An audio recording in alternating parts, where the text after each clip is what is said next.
Hello everybody, how's it going? I hope you're having a lovely day.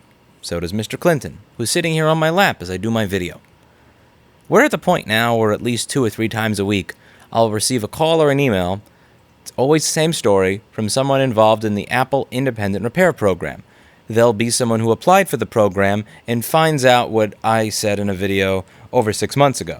I did a video where I said that Apple's independent repair program is a useless PR stunt, where I walk you through why I believe that is the case based on the information that I have. And then I did another shorter video, if you're into shorter videos. This is only 7 minutes long in February, and it goes over their repair program and why I believe it is a complete and utter piece of trash that is not made in any way, shape, or form to allow people to actually repair their products in any meaningful way where customers will leave satisfied. I believe that this is now by design, not an accident.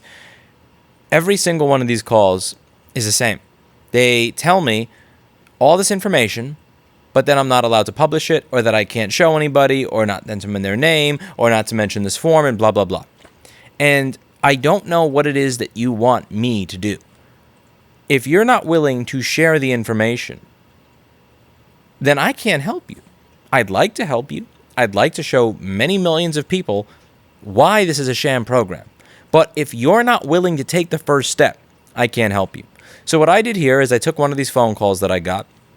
I've listened to it a good 5 times. I have removed any inclination of their name, their location, their time in business, anything even remotely identifying, and I have put their voice through 3 different vocoders so it sounds very screwed up, so that there's no way in hell you will ever find out who this person is, and I've made sure that they have not shared any information that could be considered breaking an NDA. I think that this phone call is instructive, and I hope that it motivates the people who are in this situation to make a decision that they can live with. I can't tell you what to do. I can simply tell you what your options are and encourage you to make a decision that you can live with. Back in 2016, I made the decision to leave my videos up in spite of the fact that Apple's law firm, Kilpatrick and Townsend, really wanted to see several of these videos removed from YouTube. I believe I did the right thing. What I said was, listen, if you want these videos taken down, you can file a DMCA claim like anybody else.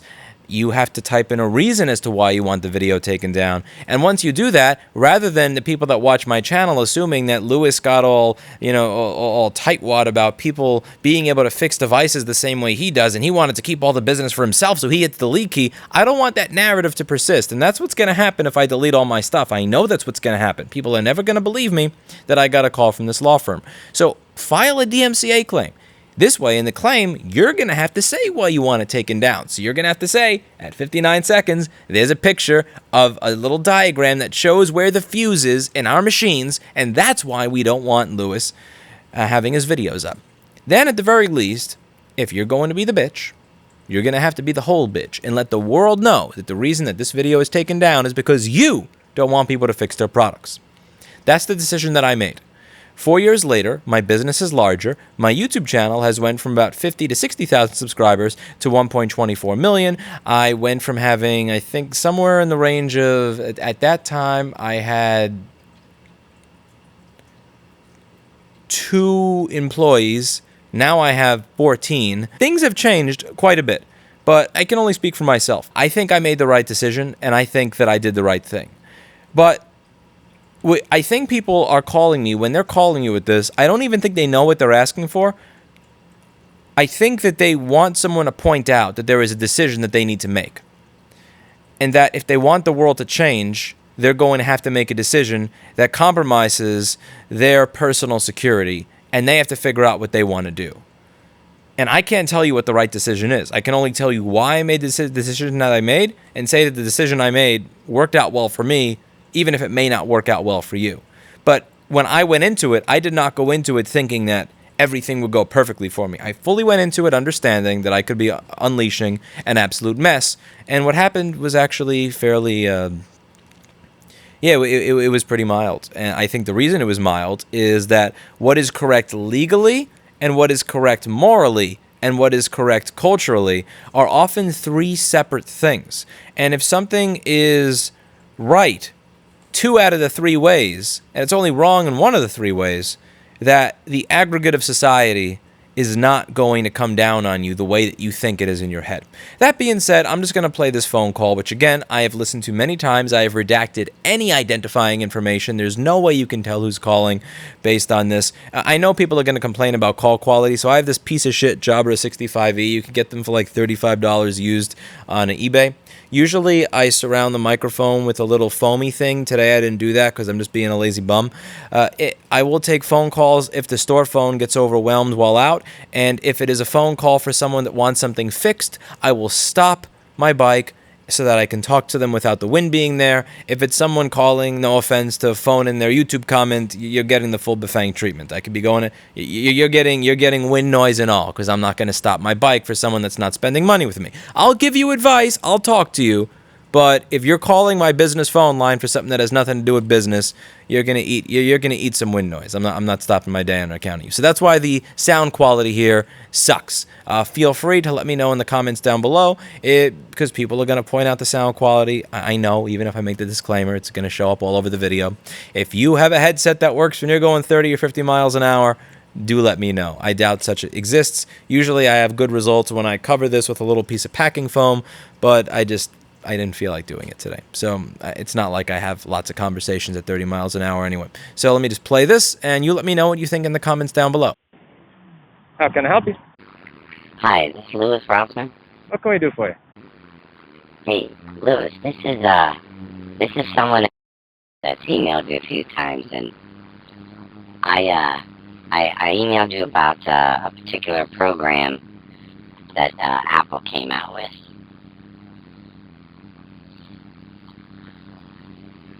Hello? Yes.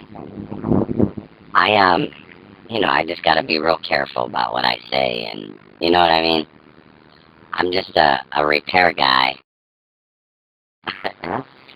And, I joined that IRP program, and I'm, like, really disappointed because I spent all this money in certifications and tools and, all the requirements that I had to meet. And, it's funny that I can't even fix a phone. And I was just wondering, because you know people, you know what I mean? And I followed it because I've been in the repair industry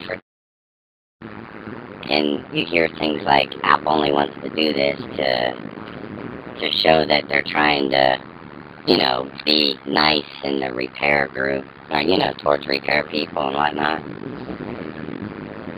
Yeah, it's a useless program. Right, it is. I mean, it is. But, I was just curious. I'm like beside myself that I went through with all this stuff, and I've been back and forth with them and trying to get a solution, and I'm like stuck. I'm not sure where I can help you there. Alright, I just thought I'd reach out. I apologize for bothering you. I had one person reach out to me it took him like 2 months to reset his password or something for the program. It's a total piece of shit. Like, I'm aware of this piece of crap, but this is beyond a resetting password. I use GSX. I've done this, I've done that, and I've bought, because they have you in a particular way where you prepay for the parts, and they sell you the parts, but whenever I try to calibrate a phone, I get all these weird issues, and when I try to track them down, it's like I get passed off to this person, to this person, to this person, and then back to accounts receivable. How much do you care about legal issues? I mean, I care a lot because my life and soul is in my company, you know what I mean? Okay, so now, the reason they get away with this is very simple. Because with their non-disclosure agreement that you signed, they are banking on the fact that normal people will not say what the program actually is, nor will they log it.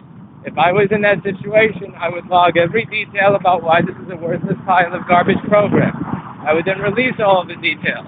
I would then announce, you're probably not going to hear from me in a while, because I'm confident that their legal department will be angry at me for showing that this is a garbage program. They created a repair program that is fake in order to appease regulators. Their program is not real. You can only figure that out once you join it, and then you cannot speak out about it. Let's see if they're the type of company that is actually going to attempt to sue me over it.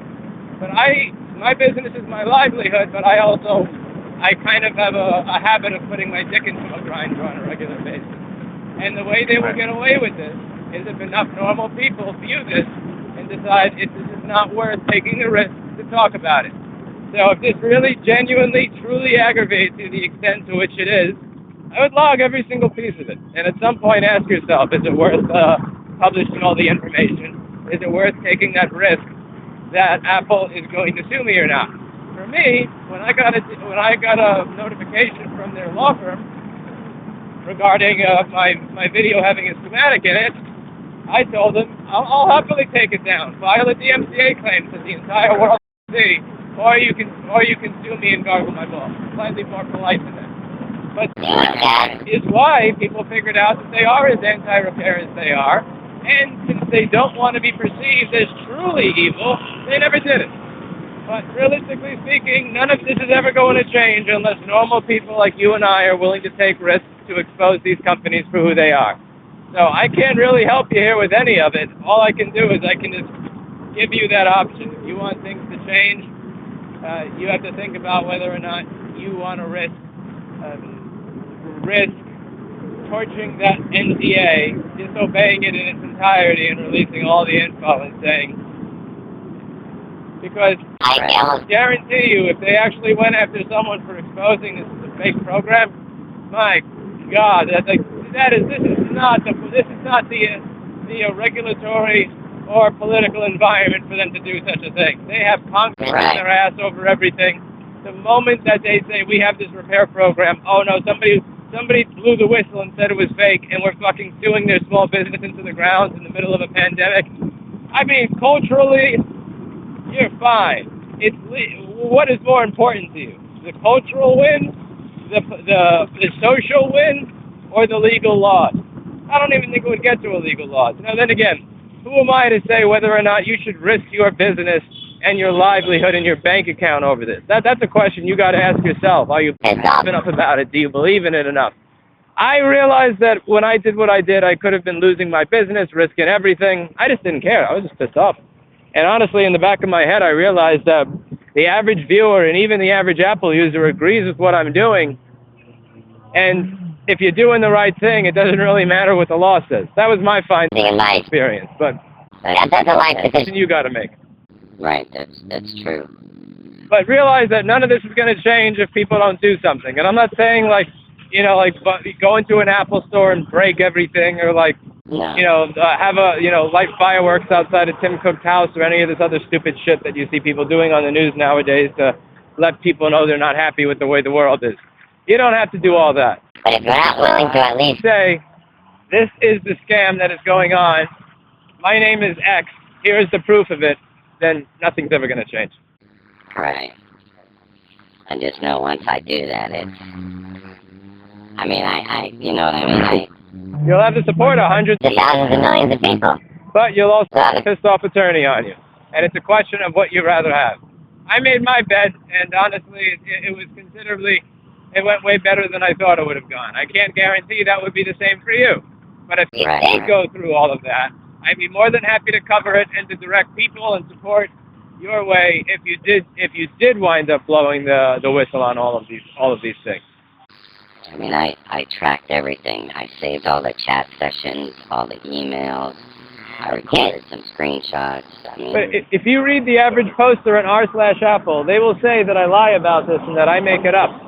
And when there's nobody to actually post, because I've had people reach out to me with the same phone call you have, and like at the end of it they say, well, I'm afraid of sending you this and I can't tell you my name. And then it's, well, everything that I've said online about the IRP program is pretty much there. The only thing that's missing is the hard evidence and proof. And I've seen everything that you're telling me. I have physically seen it, but I can't say anything about it because, I'm not going to, if someone says, I'll tell you all this, you just can't tell anybody, I'm not going to, betray their confidence and show all that stuff.